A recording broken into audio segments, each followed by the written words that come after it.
Good morning. Checking in here with Atlanta News First Plus. I'm Megan Packer. Hope your Sunday's off to a great start. Lots going on across Metro Atlanta today with your news headlines and quite a change in your forecast. So we'll get to that with First Alert meteorologist Isaac Williams in just a minute.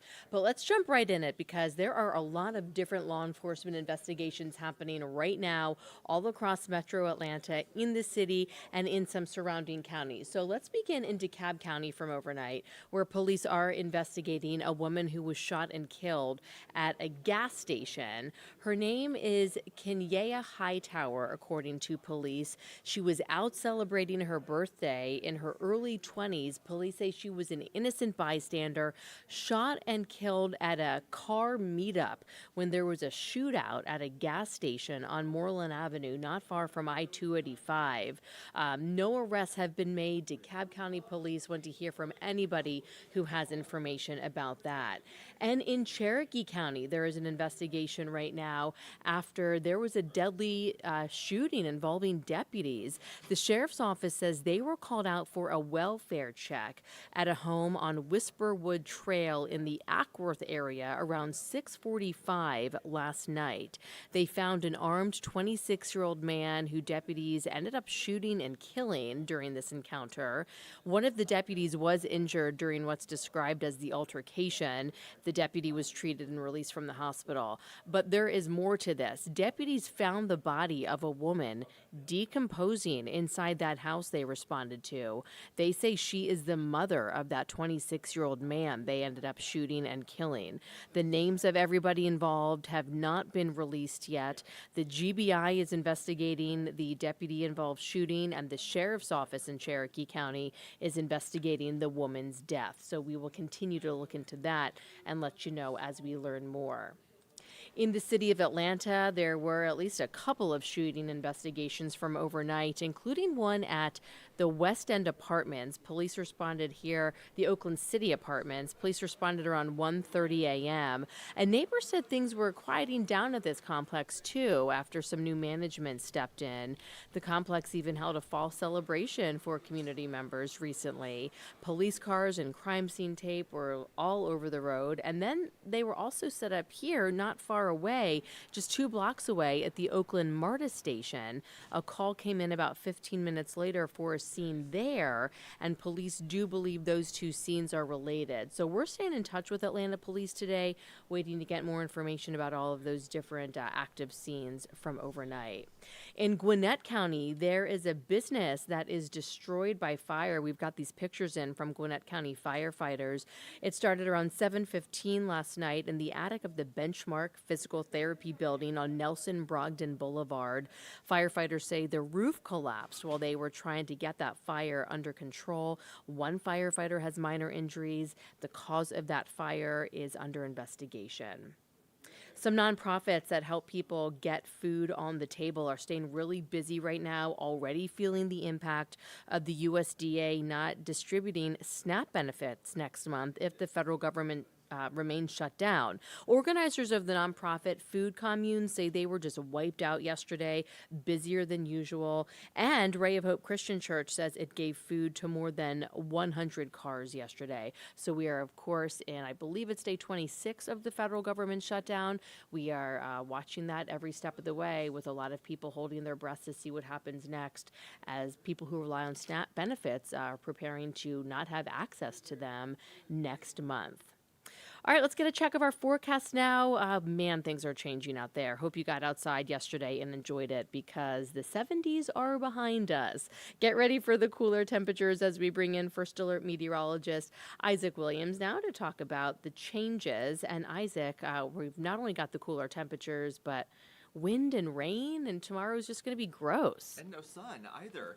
We're looking at, again, some gross, yucky weather on the way, as Megan mentioned, and that builds in tomorrow. Today's forecast is going to be not as nice as yesterday, but it is going to be noticeably cooler, and you can see here over Lake Lanier, it is cloudier out there. We're not seeing hardly any sunshine, and it's already a bit breezy, and we're going to see that breeze stick around for the next several days. Actually, we're going to have a pretty windy stretch, not only with the rain coming in too. So 2 first alert weather days still in store for tomorrow and Wednesday for widespread rain. heavy at times, not maybe a full washout, but it is going to be, I think, raining more than it is not going to be raining, at least tomorrow. Wednesday's coverage is still widespread, but we may actually have a few more breaks coming up for the middle of the week. The rest of the day today, temperatures slowly make their way close to 60 degrees. We're going to be a far cry from the 70s that we had yesterday. We got to 72, and then we were in the 70s to low 80s last week with sunshine. I think we're done with the sun for a while, too. Unfortunately, we're going to see, again, some cloudier stretches coming up. Spotty rain possible if you're heading out to the One Music Fest this evening. Cannot rule out the chance of some light rain, but it would be very, very light. I don't think we are going to look at downpour type rain this evening, but do note by midnight tonight, a 70% chance of rain kicks in, and that steadier rain is going to be building in after midnight. On First Alert Radar this morning, we're almost at lunch.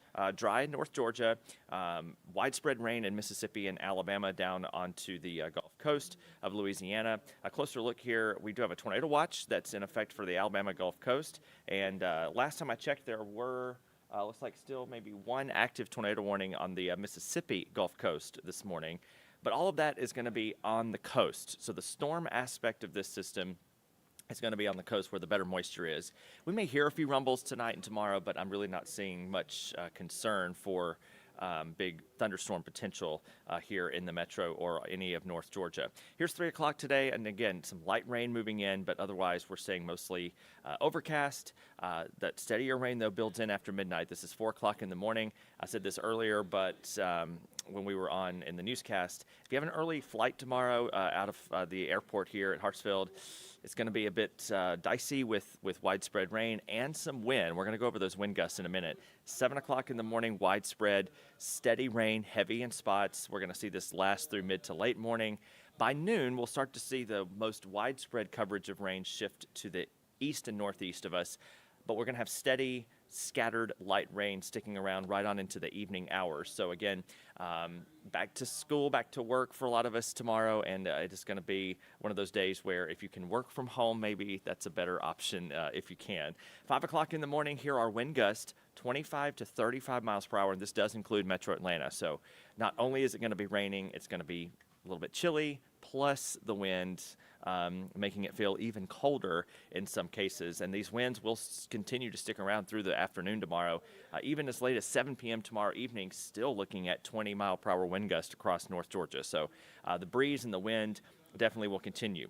Into Wednesday, we'll see some scattered rain in the morning. You can see the widespread rain comes in during midday, maybe a little bit of a break here and there, and then some rain continues into the evening, pushing out by Wednesday night. But again, still seeing highs in the 50s. We're seeing highs in the 50s 4 days in a row, Monday through Thursday of next week.